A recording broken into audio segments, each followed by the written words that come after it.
Moon हमारे planet earth का बहुत ही पुराना साथी है। हम सब जानते हैं मून को और हमारा इसके साथ भी एक बहुत ही पुराना रिलेशन है। ये हमें रात में उजाला देता है सनलाइट को अर्थ तक रिफ्लेक्ट करके। बट आसमान में रात में दिखने वाली ये सफेद चीज बहुत रहस्य अपने अंदर छुपाई हुई है। आज हम यही रहस्यों के बारे में थोड़ी जानकारी लेने वाले हैं ताकि हम अपने दोस्त मून को बेहतर जान सके। मैं इस वीडियो को जितना हो सके सिस्टमैटिक रखने की कोशिश करूंगा ताकि हम स्टेप बाय स्टेप मून के बारे में अच्छे से जान सके। तो चलिए शुरू करते हैं। तो पहले मैं कुछ बेसिक फैक्ट शेयर करना चाहूंगा अबाउट द मून ताकि हमारा नॉलेज रिफ्रेश हो जाए। मून अर्थ का इकलौता नेचुरल सैटेलाइट है जो कि पूरे सोलर सिस्टम में 5th लार्जेस्ट है among all the other satellites. इसका एवरेज डिस्टेंस अर्थ से है 384,403 किलोमीटर्स या 238,857 माइल्स। जैसे अर्थ को सन का एक पूरा रोटेशन करने में 365 डेज लगते हैं, वैसे ही मून को अर्थ का एक रोटेशन करने में लगते हैं 27.3 अर्थ डेज। क्योंकि मून को अर्थ के सामने एक रोटेशन और अपनी एक्सिस पे एक रोटेशन करने के लिए सेम टाइम लगता है, इसलिए हमें हमेशा उसका लगभग आधा भाग यानी कि सिर्फ एक साइड ही दिखता है। इस फिनोमिनान को कहते हैं टाइडल लॉकिंग। अर्थ की ग्रेविटी मून को अपने तरफ जरूर खींच रही है, बट मून में एक फॉरवर्ड एक्सेलरेशन भी है जिसकी वजह से वो अपनी एलिप्टिकल ऑर्बिट में घूमता रहता है और कभी अर्थ से टकराता नहीं। इस वजह से मून हमारे लिए नीचे कभी नहीं गिरता। मून साइज में अर्थ का सिर्फ 27% है with a diameter of 3,474 kilometres और उसका मास अर्थ के मास का सिर्फ 1.2% है। इसे ध्यान में जरूर रखिए क्योंकि हम इसके बारे में बाद में डिस्कस करेंगे कि ऐसा क्यों है। तो इतना लेस मास होने की वजह से आपका वेट मून में होगा 1/6 of that on the earth, क्योंकि उसका ग्रेविटी 6 टाइम्स लेस है as compare to the earth. तो ये सब कुछ बेसिक फैक्ट्स थे। कुछ बड़े क्वेश्चंस और मिस्ट्रीज ये है कि मून कहाँ से आया, ये कितना पुराना है, क्या इसकी उम्र अर्थ से भी ज्यादा है, ये अपने साइज के हिसाब से सरप्राइजिंगली इतना हल्का क्यों है। तो हम इन क्वेश्चंस को इस वीडियो में एक बहुत ही साइंटिफिक तरीके से आंसर करने की कोशिश करेंगे। कॉन्स्पिरेसी थियरीज, एलियन इन्वेजन्स, ये सब के बारे में सुनने में अच्छा लगता है, but most of the time ये सिर्फ फिक्शनल एंटरटेनमेंट के लिए होते हैं और ना कि based on actual scientific proof. तो चलिए हम इन सवालों के जवाब के लिए सफर पे निकल चलते हैं। मून का बर्थ कैसे हुआ, मून कहाँ से आया, इस सवाल के पीछे बहुत सारे थियरीज है, बट हम सिर्फ 3 बहुत ही फेमस थियरीज डिस्कस करेंगे इस वीडियो में। तो जो फर्स्ट थियरी है उसका नाम है फिशन थियरी, जिसको प्रोपाउंड किया था चार्ल्स डार्विन के बेटे जॉर्ज हॉवर्ड डार्विन ने। ये थियरी के हिसाब से मून अर्थ का ही एक हिस्सा था जो कि सेपरेट हो गया from earth because of rapid spin during the early developmental stages of earth. इस बात का सबूत हमें और कहीं से नहीं बल्कि हमारे प्लैनेट के ही सबसे बड़े वाटर बॉडी पैसिफिक ओशन से मिलता है, जो कि एक जायंट होल है इन द अर्थ।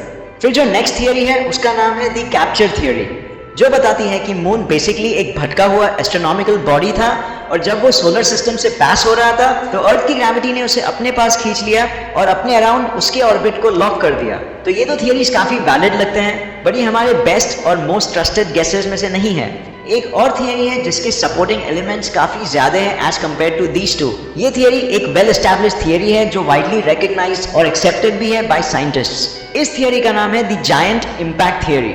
इसे विलियम हार्टमैन ने हाइपोथेसाइज किया था इन 1974। लेकिन ये थियरी में ऐसा क्या खास है कि ये इतना वाइडली एक्सेप्टेड है to explain the origin of the moon? Well, इसके लिए हमें थोड़ा हिस्ट्री स्टडी करना पड़ेगा। तो 1972 में अपोलो 14 क्रू मून पे लास्ट बार लैंड हुए थे, तो उन्होंने मून के सरफेस के बहुत सारे ऑब्जर्वेशंस नोट किए। वो अपने साथ बहुत रॉक्स के सैंपल्स भी लाए थे back to earth for research purposes. Moon की सरफेस की स्टडी करके उन्होंने कुछ क्रेटर्स देखे जो कि सराउंडेड थे बाय कॉन्सेंट्रिक रिंग्स। ये रिंग्स बेसिकली ऐसे होते हैं जैसे आप किसी लिक्विड या सेमी सॉलिड चीज में कोई हैवी ऑब्जेक्ट गिरा दो तो उस प्रेशर से उस लिक्विड में वेव्स क्रिएट होंगे, बट क्योंकि ये वेव्स हर डायरेक्शन में मूव होंगे तो एक रिंग टाइप शेप बनेगा व्हाइल मूविंग आउटवर्ड्स। तो बिल्कुल ऐसा ही पैटर्न साइंटिस्ट को मिला जिसने ये समझने में हेल्प किया कि मून के अर्ली डेज में मून का सरफेस कवर्ड था विद लिक्विड मैग्मा, जिसे हम लावा भी कहते हैं। तो ये एक ऑब्जर्वेशन था जिसे हम ध्यान में रखेंगे। दूसरा ऑब्जर्वेशन ये था कि मून के सरफेस में जो भी हैवी एलिमेंट्स थे वो सारे नीचे पर्कुलेट हो गए थे और ऊपर रह गए थे सिर्फ लाइट एलिमेंट्स। ये ऑब्जर्वेशन इस डायरेक्शन ऑफ थॉट को और सपोर्ट करने लग गया कि मून का सरफेस पहले बहुत ही हॉट और मोल्टन था। बट मून का सरफेस इतना मोल्टन क्यों रहा होगा, इसके पीछे क्या रीजन हो सकता है? वेल, इस ऑब्जर्वेशन को भी आप ध्यान में रखिए और हम फाइनल और एक बहुत इंपॉर्टेंट ऑब्जर्वेशन की तरफ बढ़ते हैं। तो ये ऑब्जर्वेशन हुआ था ऑन अर्थ जब एस्ट्रोनॉट्स मून से कुछ रॉक्स अर्थ वापस लाए फॉर स्टडिंग द एलिमेंट्स। ये रॉक्स ने हमें ये बताया कि मून बहुत ही ड्राई है with no trace of water at all. सिर्फ इतना ही नहीं, रॉक्स बने थे बेसॉल्ट के और उसके कंपोनेंट्स काफी सिमिलर थे with that found on the अर्थ। बहुत ही सिमिलर एलिमेंट्स के आइसोटोप्स हमें मिले थे ऑन मून। इसका मतलब ये था कि मून अर्थ से सच में रिलेटेड है। क्या ये अर्थ का एक पार्ट तो नहीं? वेल, तो अब हम इस थियरी में डिटेल में जा सकते हैं क्योंकि हमारे पास हिस्टोरिकल बैकग्राउंड है। तो विलियम हार्टमैन ने हाइपोथेसाइज किया था कि लगभग 4.5 बिलियन ईयर्स पहले, approximately 60 million years after the creation of the solar system, Earth अपना ऑर्बिट एक मार्स साइज्ड ऑब्जेक्ट से शेयर कर रहा था। इस ऑब्जेक्ट का नाम था थिया। उसका ऑर्बिट अनस्टेबल हो गया और वो अर्थ की तरफ बढ़ने लगा और उसके बाद वो अर्थ से क्रैश हो गया एक ऑब्लिक यानी कि स्लैंटेड एंगल में। इससे अर्थ की रोटेशन स्पीड बढ़ गई और दोनों प्लैनेट्स ने ट्रेमेंडस अमाउंट्स ऑफ डीब्रीज लूज किए आफ्टर दिस क्रैश। ये डीब्रीज फ्रॉम बोथ द प्लैनेट्स, जो कि एक लंप ऑफ मास था, हॉट हो गया because of the energy release from the friction in the crash.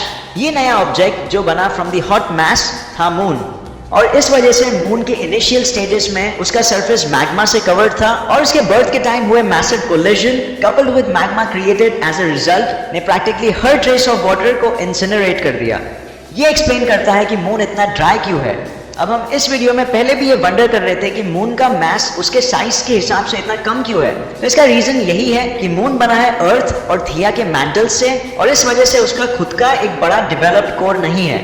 उसका कोर जरूर है बट बहुत ही छोटा है as compare to its diameter. तो इस वजह से मून का मास उसके साइज के कंपैरिजन में कम है।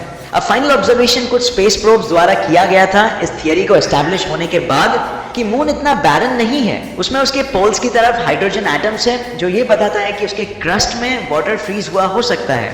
बट इसके पीछे एक एक्सप्लेनेशन दिया गया है कि हो सकता है कि कॉमेट्स उस वाटर को वहां तक ले आए after they crashed with the moon surface, और क्योंकि सन के रेज मून के पोलर क्रेटर्स तक नहीं पहुंच सकते, इस वजह से वो प्रिजर्व्ड है। तो ये थी हमारे मून की हिस्ट्री। हमने इस वीडियो में ये जाना कि मून बॉर्न कैसे हुआ था अर्थ और थिया के बीच एक कोलिजन से। हमने ये भी जाना कि मून 4.5 बिलियन ईयर्स पुराना है।